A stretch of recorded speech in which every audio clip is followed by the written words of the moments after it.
말씀대로 되어줍니다. 우리가 보기 그런 겁니다. 할렐루야. 여러분 모두에게 주의 놀라우신 은혜가 함께하기를 예수님 축원드립니다. 지금 우리가 이 믿음의 사람들을 살펴보는데 정말 축복이 어떤 것인 것 같습니까? 성도들의 삶의 축복은 믿음으로 사는 거예요. 이게 우리 앞에 당한 경주라는 겁니다. 우리는 믿음의 경주를 하는 사람들이죠. 그럼 피할 수 없는 경주라면 이겨야 됩니까? 아니게 됩니까? 이겨야 될 줄로 믿습니다. 그 이기는 것이 세상이 생각하는 그런 것과 다르다라는 겁니다. 우리가 다윗의 삶을 흠모하고 아브라함의 삶을 흠모하고 믿음의 사람들의 삶을 흠모하고 다니엘의 삶을 흠모하고 또 제가 다른 목사님은 아들이 둘인데 하나는 요한이고 하나는 바울이에요. 참 흠모하죠. 그런데 이 사람들이 이 땅에서 정말 평탄한 삶만 살았느냐? 그렇지 않다는 겁니다. 저는 절대 요셉 같은 그런 어려움을 견뎌내지 못할 것 같습니다. 다들 어려움들 있잖아요. 재난들이 있어요. 환란들이 있어요. 지금 우리가 이제 아마 이번 주 다음 주 한 3주 정도면 끝날 텐데 이 세상이 감당하지 못했던 이런 믿음을 소유하는 사람들이 있다. 오늘 우리가 읽은 말씀들 보세요. 공을 받되 풀려나기 원치 않고 또 조롱과 채찍질과 결박과 옥에 갇히는 것과 돌로 펴는 것과 톱으로 펴는 것과 이제 이 사람들의 타격이 있죠. 이런 어려움들을 과연 우리가 이 시대에 우리에게 오면 이거 감당할 수 있을까라는 겁니다. 지금도 이런 어려움을 당하는 사람들이 있겠어요? 없겠어요? 있습니다. 얼마 제가 보니까 제가 그전에도 말씀드렸지만 그래도 유튜브 보니까 또 북한에 가서 순교하신 분이 있더라고요. 이런 게 우리나라에서 뉴스로 나오지도 않잖아요. 제가 중국에 갔을 때 그 모녀 그 둘도 그때가 마지막이었어요. 같이 예배드리고 신학교에서 공부하고 결국은 다시 북한 가서 또 순교했습니다. 그 어떻게 죽었냐 했더니 용광로 있죠. 용광로 그 쇠물 그걸 그 자매한테 그냥 들었다 뒀다는 거예요. 그저 다 죽은 거예요. 이런 일들이 지금도 우리 가까운 이웃 북한에서 일어나고 있습니다. 이런 일들이. 우리는 피부로 느껴지지가 않죠. 이슬람들이 얼마나 끔찍하게 또 사람들을 죽이고 합니까? 그런데 이 마지막 때는 이런 재난이 있지만 우리가 이제 이거 2시간에 걸쳐 살펴볼 겁니다. 24장을 우리가 잘 봐야 돼요. 이런 재난의 시작이에요. 난리와 난리의 소문들이 일어나고 이런 지금 전쟁들이 과거에 500년 동안 일어났던 게 불과 2년 동안 일어나고 있다고 했죠. 이런 전쟁도 기근도 이런 재난도 자연재해 이런 것들이 압축돼가지고 2년 동안 500년 동안 일어났던 것이 압축돼서 2년간 일어나고 있다. 근데 이럴 때 이런 재난, 정말 재난의 정점은 어떤 것이냐? 이런 막 전쟁이 일어나고 막 전염병이 일어나고 거짓 선자들이 많이 나타나고 막 사람들을 미혹하고 이런 일들이 막 빈번히 일어나니까 사람들의 마음이 어떻게 되겠어요? 지금 한국 교회도 보세요. 정상적인 복음적인 교회들이 많이 있죠. 그런데 이단들이 많이 일어나요, 안 일어나요? 일어나죠. 그러니까 사람들은 싸잡아서 이제 교회도 정말 복음적인 교회도 신뢰합니까? 안 신뢰합니까? 신뢰하지 않죠. 이런 시대가 되어져. 이게 지금 24장과 똑같아져요. 불법이 성행함으로 사람들은 사랑이 식어지고 또 하나님과의 관계에서는 믿음과 신앙이 멀어지게 돼요. 그래서 노아의 때와 같이 되어져 버립니다. 노아의 때 보세요. 노아가 방주를 다 만들었어요. 다 만들고 이제 곧 비가 내려 안 내려요? 비가 내리죠. 무려 120년 동안 노아가 방주만 만들었냐? 절대 방주만 만든 게 아니에요. 방주를 만들면서 틈틈이 나가서 의를 전파했다. 베드로사가 증거하고 있죠. 복음을 전한 거예요. 방주를 예비하면서 120년 동안 만들면서 자, 곧 큰 홍수가 온다. 곧 비가 내린다. 하나님께 우리가 돌아가자. 뭐 이렇게 복음을 전했겠죠. 비가 많이 오니 이 방주에 들어와라 했더니 사람들이 콧방귀도 안 낀 겁니다. 미쳤다고. 120년 동안 하늘에서 비는 내릴 징조도 안 보는데 미쳤다고 그럴 거 아니에요.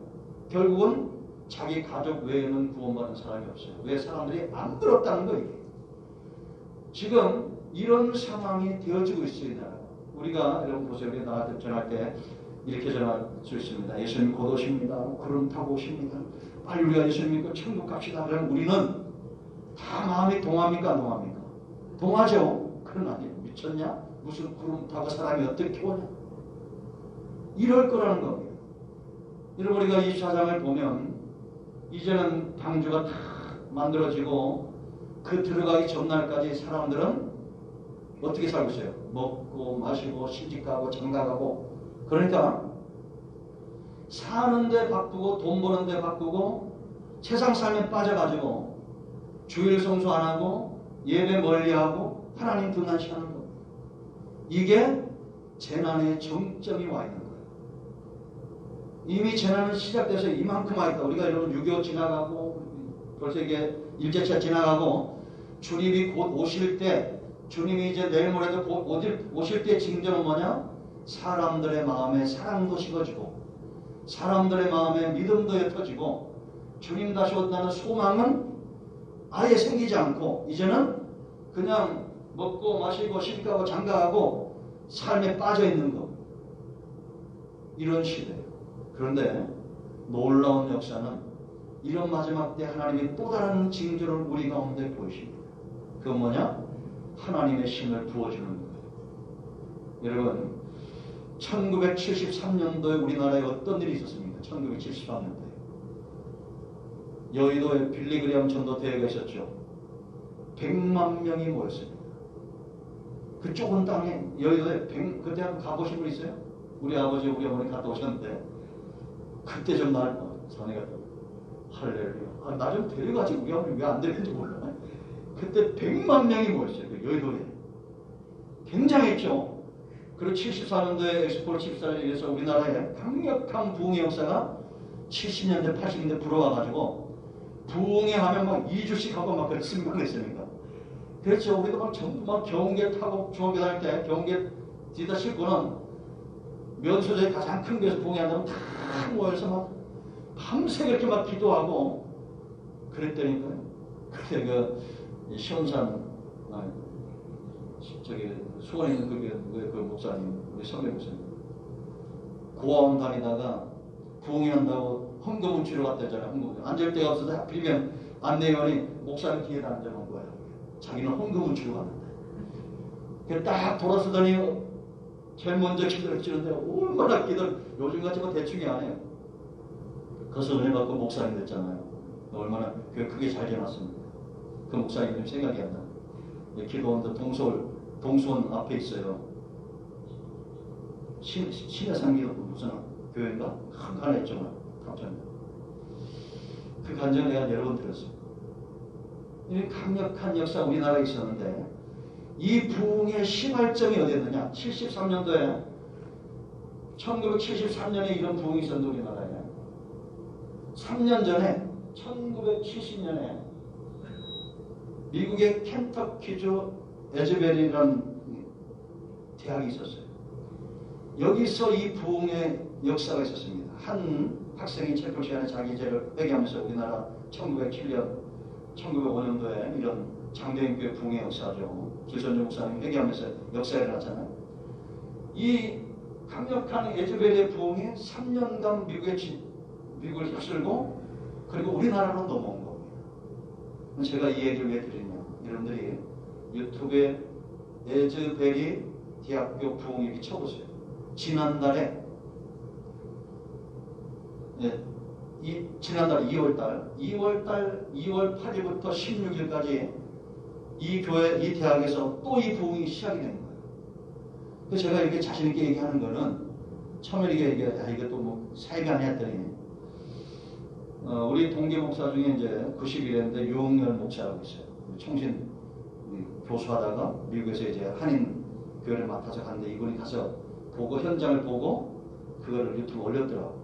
그리고 제가 신대원 다닐 때 가장 존경하고 영향받았던 목사님이에요. 박영규 목사님이라고. 이분이 이제 제가 신대 왔을 때 온 지 얼마 안 된, 2년밖에 안 된 그런 목사님이었어요. 교회 생활을 가르쳤어요. 한국 교회생활 하면서 그때 막 부흥의 시간이었어요. 그 교회생활 가지고 막 울어, 막 눈물을 내. 한국 교회 복음이 이렇게 들어왔다는 것에 대해서 막. 근데 이분이 또 거기를 잽싸게 또 날아가세요. 지금은 나이 드신 명예교수예요. 그래가지고 그걸 유튜브에 올려놨더라고요. 그래서 제가 오늘 여러분들에게 말씀드리는 거예요. 이 부흥의 역사가 어떻게 지난달 2월 8일이었던 일이 있었냐면 그 대학에 채플을 인도하는 목사님이 있잖아요. 이 목사님이 설교를 했는데 설교의 핵심은 뭐냐? 이 시대에 필요한 것은 하나님의 사랑을 여러분들이 체험해야 된다는 거예요. 저도 여러분도 이 나라도 지금 절실한 것은 하나님의 사랑입니다. 하나님을 사랑하는 거요? 이웃을 사랑하셔야 돼요. 근데 이런 부흥이 있기 전에 3년간 이 교회 신학교 교수도 아니고 무슨 철학관과 법학관계 있는 교수님이에요. 이분이 하나님의 음성을 듣고 3년간 이분 별명이 뭐냐? 샌드위치맨이에요. 샌드위치맨.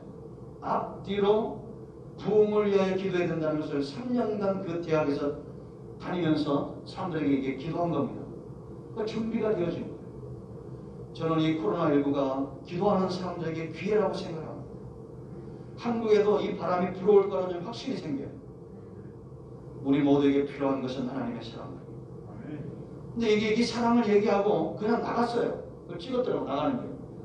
그리고 이제 체프를 드렸던 사람들 가운데 20명에서 30명 가까운 학생들이 남아있었던 거예요. 그냥 아무도 없이 목사님도 나가고 애들만 남아있는데 그 가운데 그 20명, 30명에게 동시적으로 성령이 임하신 거예요. 그 요즘은 이 SNS가 얼마나 빨라요. 그래서 이 아이들은 그래서 막 회개하고 막 눈물이 터지고 막 자기들이 주체가 안 되니까 SNS로 다 연락을 한 겁니다. 그래서 그 지역교회 그 켄터키주가 6,000명밖에 안 되는데 수만 명이 2주간 동안, 이게 우리나라 장례기도 2주간이거든요. 하나님이 일하시는 것 같아요. 밤새 잠도 안 자고 학교는 지금 지난달에 2주간 휴교를 하고 밤새 이렇게 정교 돌아와서 이 아이들이, 그게 목사님 생기 아니라 자기들 간증식을 이렇게 해가지고 20대가 2주 동안 진행이 되었습니다. 근데 이제 교수님이니까 박영 교수님이 궁금할 거 아니에요. 이게 진짜 성령의 역사인지. 그래서 질문을 한 겁니다. 그 교회, 그 대학의 한국인 교수하고 채플 담당 목사님, 쉽게 말하면 담임 목사님 같은 거죠. 이번에 임했던 성령의 역사가 1970년대에 있었던 그 에즈베리 부흥의 역사와 맥이 같냐? 당당하게 맥이 같다고 말합니다. 그런 놀라운 것은 이런 역사가 지금 퍼져가고 있느냐? 두 번째 질문은 퍼져가고 있다는 거예요.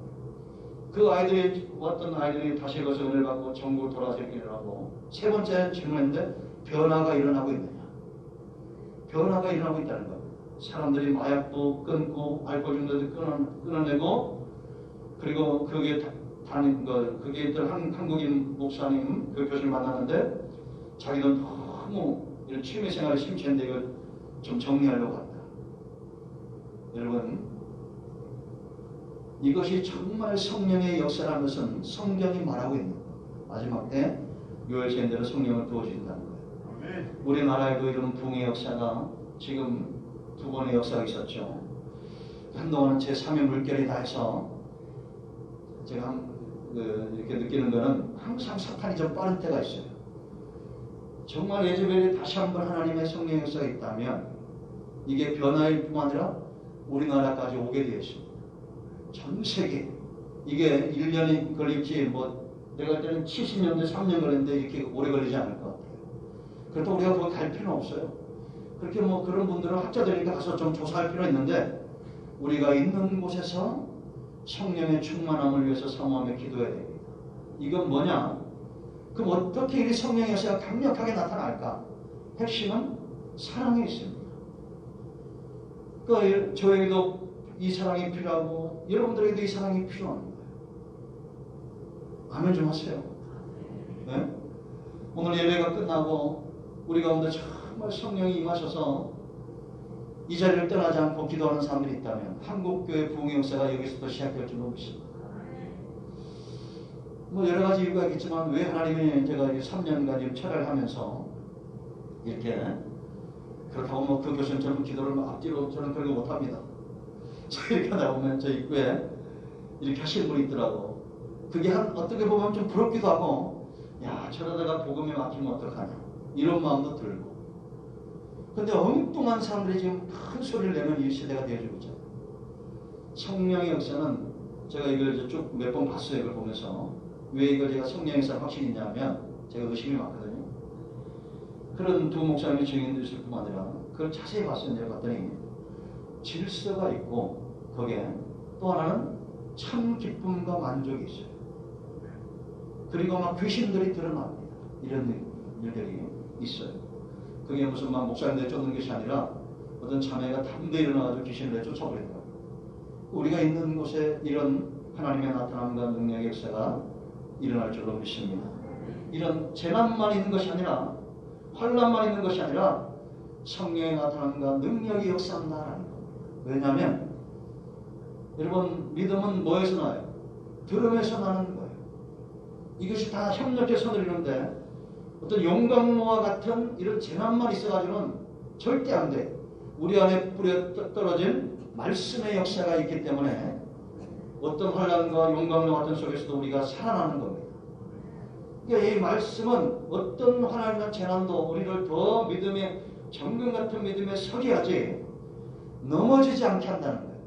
그래서 정말 내 안에, 제가 요즘 보니까 이제 하여튼 뭐 그런 목사님들 하나님 다 쓰신다고 저는 확신하는데 대단하시더라고요. 이분이 뭐라고 하냐면, 한국교회가 잘못하고 있는 게 있다는 거예요.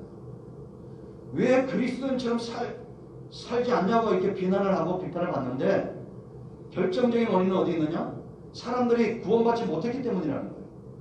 그냥 교회만 다니지 정말 이 사람이 구원받은 사람으로 거듭나야 그 다음에 삶이 있는 거지. 교회만 다니고 직분을 받는다고 해서 거듭나지도 못하고 구원도 못 받았는데 무슨 삶을 이야기하냐는 거예요. 맞아요, 안 맞아요? 대단하시더라고요. 양은 양의 삶이 있고 영수는 영수의 삶이 있잖아요. 거듭나야 돼, 안 거듭나야 돼? 거듭나야 됩니다. 그러니까 우리가 어떤 불같은 연단이 와도 다 살라져 버리는 이런 풀 같고 잡초 같은 인생도 있지만, 그러나 뭐가 남아있어요? 정금 같은 믿음은 남아있다라는 거예요. 아멘. 다 사라져도 터, 예수 그리스도가 이미 닦아놓은 이 터는 절대 사라지지 않는다는 겁니다. 자, 이제 오늘 왜 우리가 이 히브리서 11장을 주목해야 되냐면, 이 전쟁이 있죠. 전쟁이 일어났어요. 그럼 언제 가장 강력한지 알아요? 이 전쟁이 큰지 알아요? 시작할 때와 끝날 때가 큰 거예요. 예수님이 이 땅에 오실 때, 초대교회며 우리 한국도 그렇고 복음이 들어왔을 때 얼마나 큰 박해들이 있었습니까? 그죠? 그리고 마지막 때가 되면 사탄이 아주 강력하게 일어날 거예요. 그러나 이럴 때에도 하나님의 일하심과 능력은 우리 가운데 나타날 줄로 믿습니다. 아멘. 아멘. 이제 우리가 이제 11장을 보면, 우리가 지난주에 부활의 신앙에 대해 봤죠. 예수님께 초점을 맞춰야 된다 그랬습니다. 예수님은 사람을 살리는 분이고, 예수님 안에 이런 긍휼하심이 있고, 예수님 안에만 이런 권세가 있다고 했어요. 그래야 우리가 이 주님을 만나 믿음에 서는 거예요. 그런가 하면 그 다음에 또 보세요. 또 어떤 이들은 더 좋은, 뭐라 했어요? 부활을 얻고자 하여 심한 고문을 받되 구차히 풀려나기를 원하지 아니하였습니다. 이런 나인성 가부가 살아나고 나사로가 죽었다 살아나고, 이런 거 여러분 놀라운 기적입니까, 안 기적입니까? 기적이죠. 근데 이런 부활보다도, 육체의 부활보다 더 좋은 부활은 어떤 부활이에요? 장차 우리가 다 죽을 거지만 예수님이 첫 열매가 될 때 우리도 동일한 성령의 역사에서 우리가 부활하게 된다. 아니, 이게 더 좋은 부활이에요. 우리가 흠모하고 사모해야 돼. 불법에 아무리 세상에서 성행하고 아무리 사단의 역사가 창궐하고 미혹하는 역사가 있다 할지라도, 정말 진짜백이 그 속에 말씀의 씨앗이 떨어진 사람들은 이 믿음과 부활에 대한 소망과 예수님 다시 오신다는 이 약속에 대한 믿음이 절대 흔들림이 없을 줄로 믿습니다. 아멘. 죄송합니다. 제가 우리 아버지 잘 안 하려고 그러는데, 우리 아버님 참 대단했거든요. 제가 볼 때는 우리 아버님이 제 롤 모델이었어요. 새벽 2시면 일어나서 이렇게 씻고 이게 좀 지저분한 걸 못 봐요. 그렇게 목욕을 하시고 성경을 보시다가 새벽기도 갔다가 일터로 출근하시는 분인데 나이가 들고 병원가 오르니까 그 믿음이 약해지는 거예요. 기도처럼. 내가 걱정이 되는 겁니다. 아들이 돼가지고. 그러지 않겠어요? 우리 아버님이 구원의 학신 도시 들어가시고 싶어서 그래서 제가 거의 처음에는 거의 매주 내려갔죠. 그래도 그 믿음이 어디 가겠습니까? 흔들면. 그래서 이제 계속 딱 봐도 우리 아버님이 이제 몇 년 못 살릴 것 같은데 제가 우리 어머님이 한번 저번에 갔을 때 좀 얄밉더라고. 아버지 옷을 자꾸 나한테 줘요. 네? 아니 겨울 옷을 자꾸 나한테 줘. 아니 그럼 올해 겨울은 안 오길 바라시는 건가? 그리고 또 이렇게 아버지 건강에서 막 기도하면 우리 어머님은 야 내가 또 오래 살아야지. 내가 먼저 죽으면 아버지 혼자 남으면 예? 저 어떡하냐? 그러니까 내가 며칠이라도 더 살아야 되는데 그럼 나한테 기도를 어떻게 하라고? 아버님 빨리 돌아가시고 어머님 며칠 더 살게달라고 기도해야 되나? 우리가 세월이 가면서 이 부활의 신앙을 갖는 것만큼 소중한 것이 없다는 걸 알아야 됩니다. 근데 여기 보면 이 사람들은 더 나은 부활을 얻기 위해서 심한 고문을 받되 뭐라 했어요? 구차하지 않았다는 겁니다. 구차하게 풀려나기를 원하지 않았다는 거예요. 근데 여기 심한 고문은 이 고문이 어떤 고문인지 아세요? 이게 원래 보면 우리나라 옛날에 보면 그 능지처참하는 거 있죠. 능지처참. 양손에 이렇게 양손 이렇게 묶어가지고 이 소나 말로 막 잡아 당기는 사지를 끊어 죽이잖아요. 그런 거 비슷합니다. 말뚝에다 이렇게 사지를 다 붙들어 매놓고는 요 관절 있죠. 관절.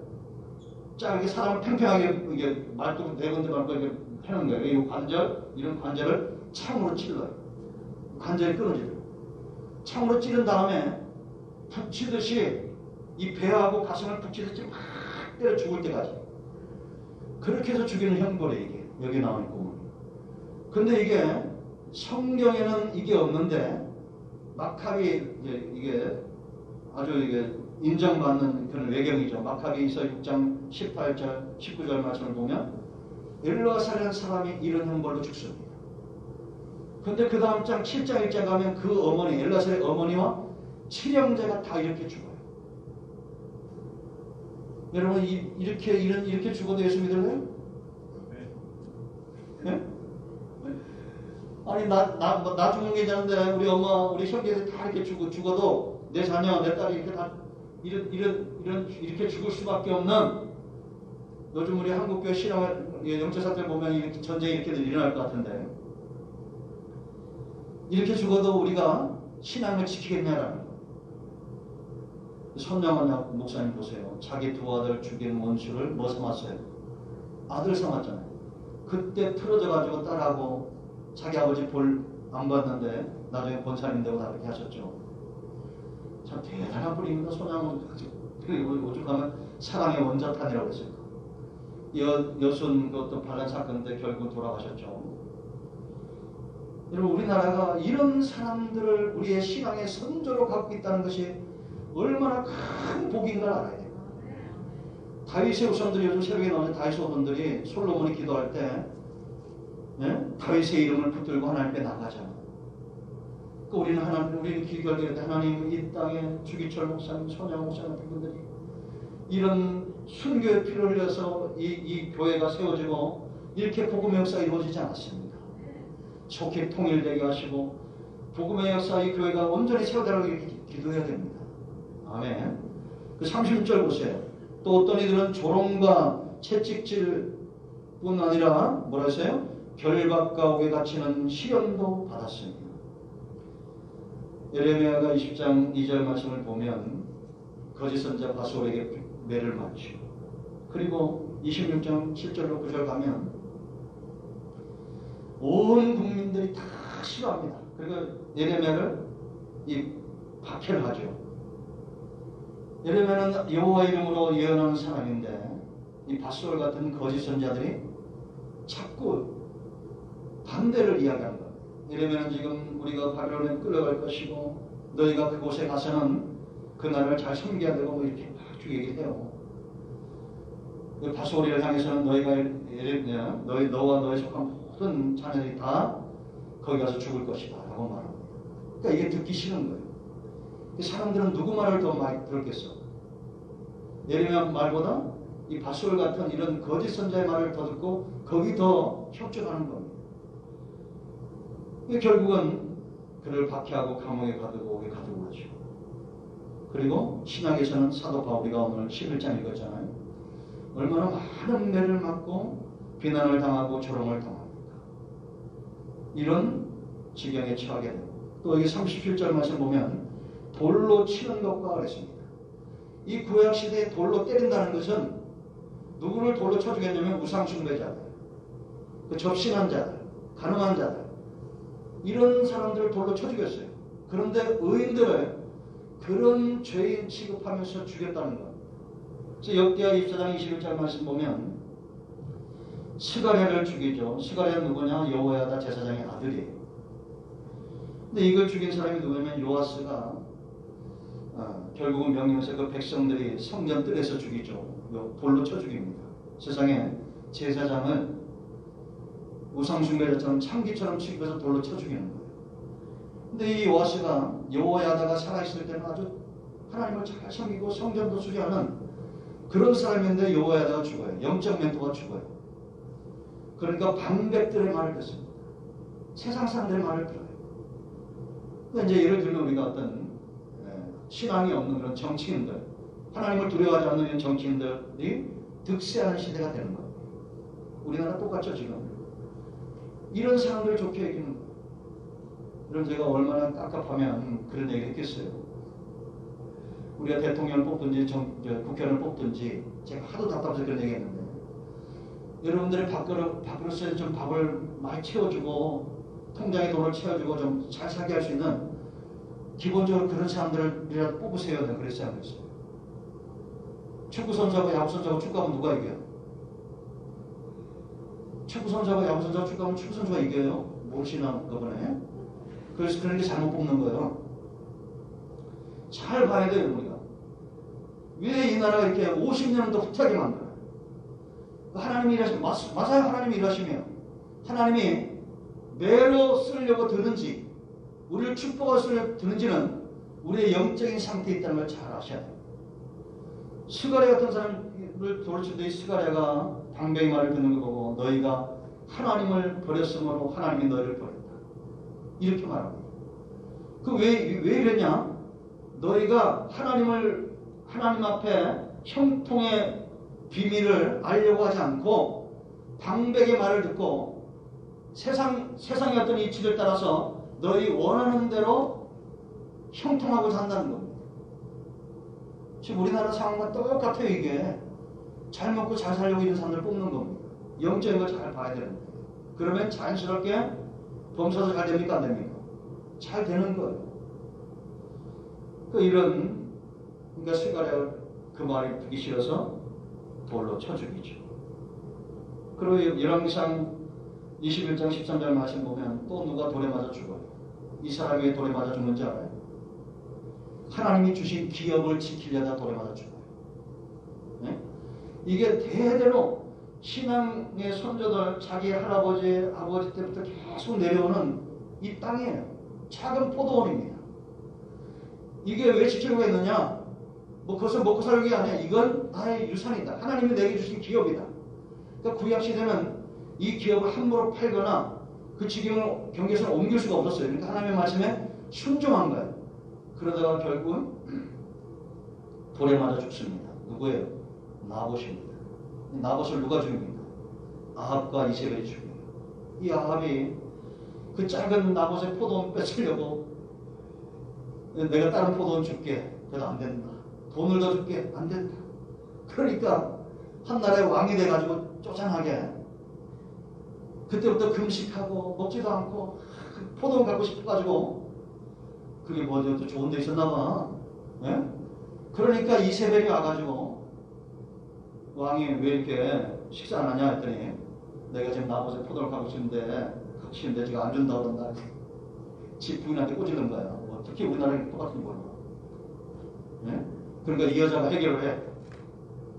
정치에 관여 안 한다더니 열심히 참여하고 있잖아요. 지금 이 나라를 다스리는 사람이 누구냐 그거야. 왜 왕이 이렇게 쪼잔하냐 이거지. 살면 이렇게 묵직하냐고.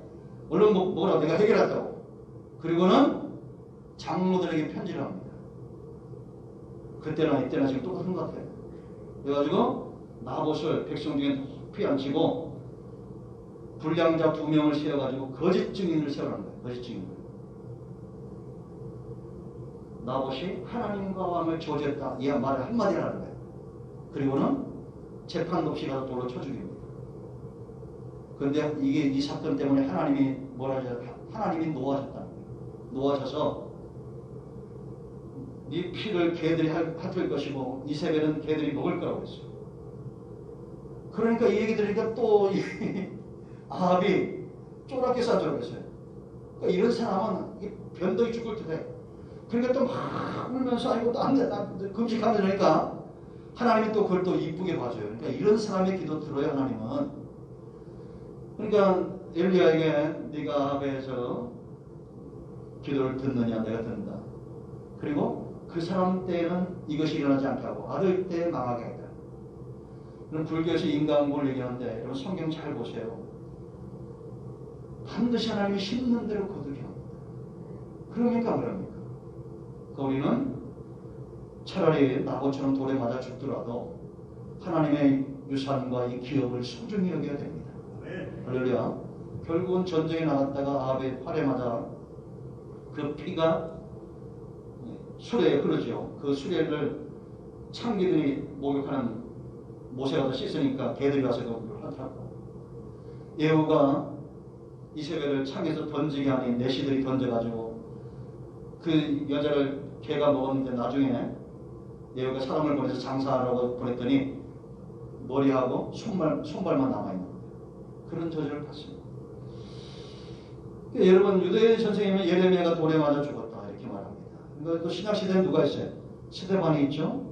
사도행전 7장 59절 60절 말씀을 보면 저는 이 스데반의 이 죽음을 보면서 고난이 와도 우리가 절대 피할 필요가 없겠구나 이런 마음이 들어요. 여러분 안심하시고 우리가 앞으로 뭐 또 전쟁이 나서 이렇게 큰 재난이 오고 하나님이 이 땅을 칠지도 모릅니다. 그러니까 그런 믿음은 가질 필요 없지만 그럴 때도 걱정하지 마세요.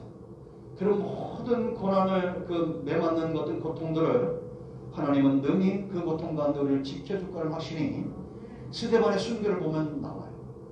하늘이 열린 걸 봐야 안 봐요? 하늘이 열린 걸 보죠. 그러니까 이런 영적인 얘기를 하니까 소리를 지르면서 돌을 쳐주겠는데 하나님의 스데반의 영과 그 육체를 지키셨다는 겁니다. 톱으로 펴는 것.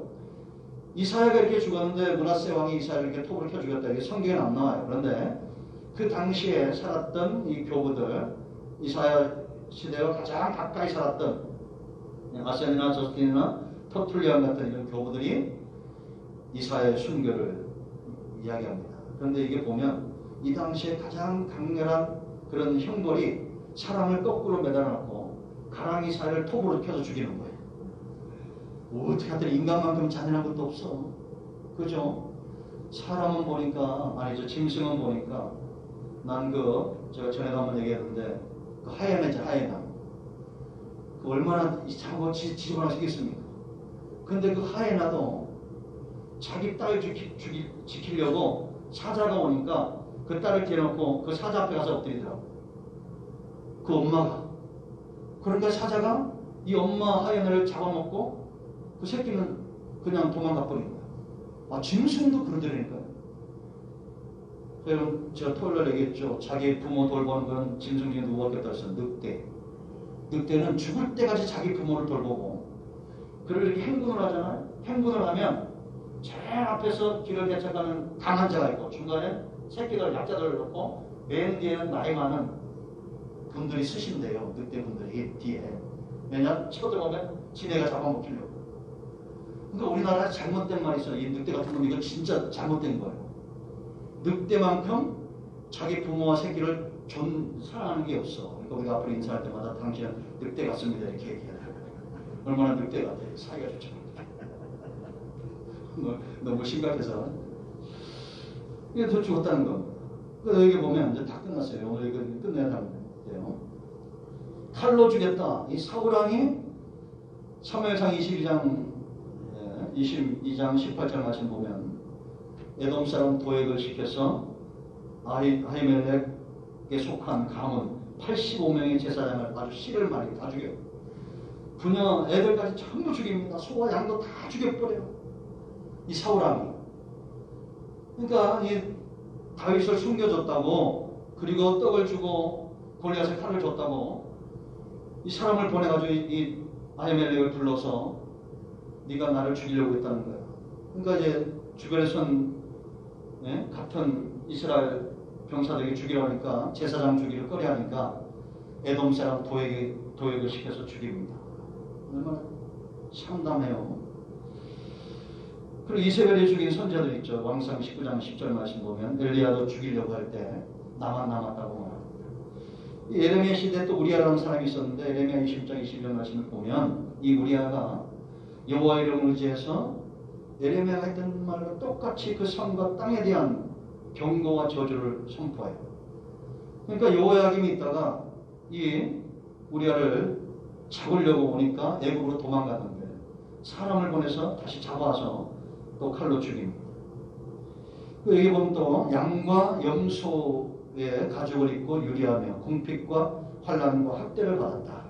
이 구약의 엘리야가 이렇게 양과 염소의 가죽을 입고, 신약 시대는 이 엘리야를 대표하는 세례 요한이 양과 염소의 가죽을 입고 궁핍하게 살았다는 겁니다.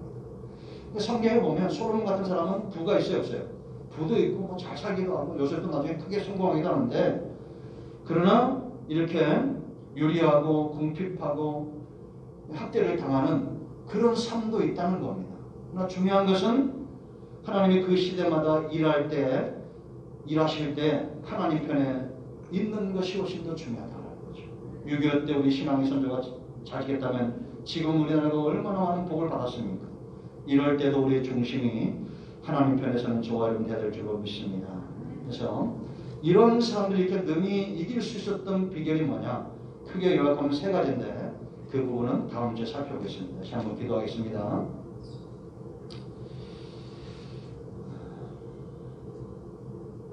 오른손을 가슴 치유해 보기도 합니다. 주의 은혜에 감사합니다. 하나님, 온 땅에 재난이 노아의 때처럼 사람들의 마음은 사랑에서 멀어지고 믿음에서 멀어지고 소망 가운데서 멀어지는 그런 시대에 있습니다. 세상에 속하고 세상과 하나 되기 원하는, 이럴 때서 우리가 하나님 앞에서 깨어 근신하고 다시 한번 우리 가운데 성령이 나타나는 것, 그 능력이 역사하도록 하나님 이 땅에 1905년, 1907년도에 불었던 성령의 강력한 역사, 1973년도에 불었더니 또 한 번의 강력한 성령의 역사가 다시 한번 이 땅에 불어오기를